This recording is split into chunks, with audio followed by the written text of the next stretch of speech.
the scorn of the patriotic.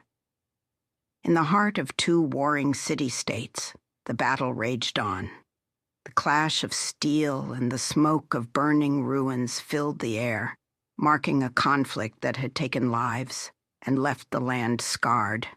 But amidst the chaos, there was one woman whose voice rose above the noise, demanding that every citizen, man or woman, young or old, take up the mantle of war.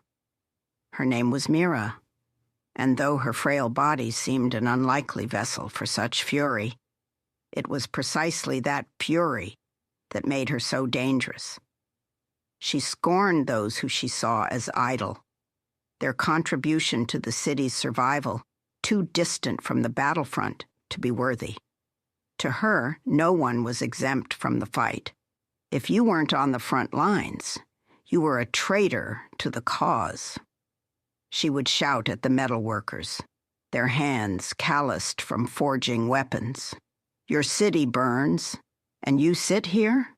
She turned her gaze on the farmers who tended the land that fed the soldiers. Your crops will mean nothing when the enemy takes this city. But it was the artists, the musicians, and the fathers who cradled their children in the dim light of home that earned the brunt of her rage. The time for beauty is gone. You think your songs will protect us? Your art means nothing when we're losing our lives. Mira did not see the connections, the webs of necessity that held the city together.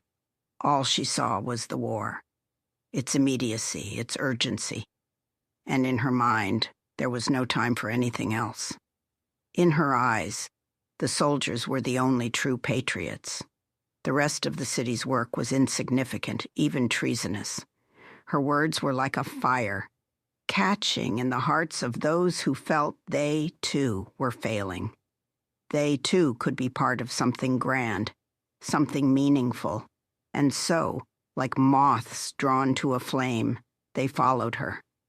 She spoke with conviction, her anger magnetic, and the more she condemned the idle, the more they rallied around her. She gave them purpose, a way to direct their frustration, to feel like they mattered in the face of the war. But as more and more people fell under her sway, the city began to shift. The rhythm of life that had once sustained it, of work, of creation, of thought, slowed.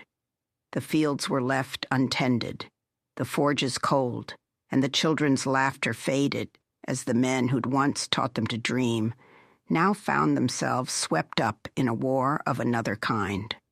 The city's heartbeat faltered, and Mira, ever convinced of her righteousness, did not notice.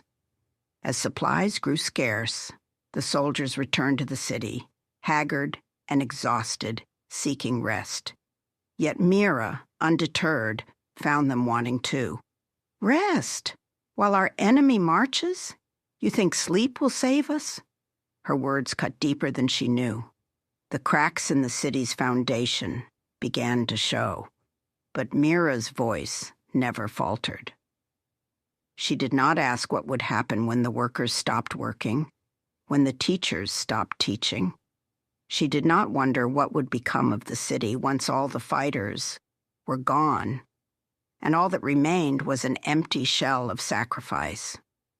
Her followers, too, were too far gone in the heat of their devotion to consider what had been lost. They, too, had become swept up in a narrative so singular and so consuming that nothing else seemed to matter.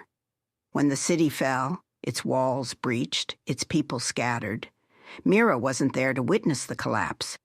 She had already moved on, seeking out the next place, the next city, where the fire could burn again.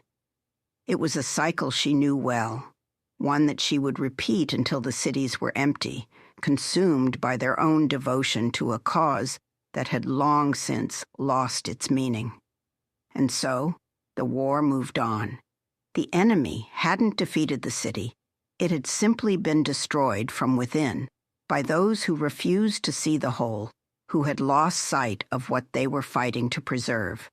And in the shadows, Mira went on, a quiet prophet for the next cause, the next movement. Her voice would rise again and again, until the next city, too, fell silent.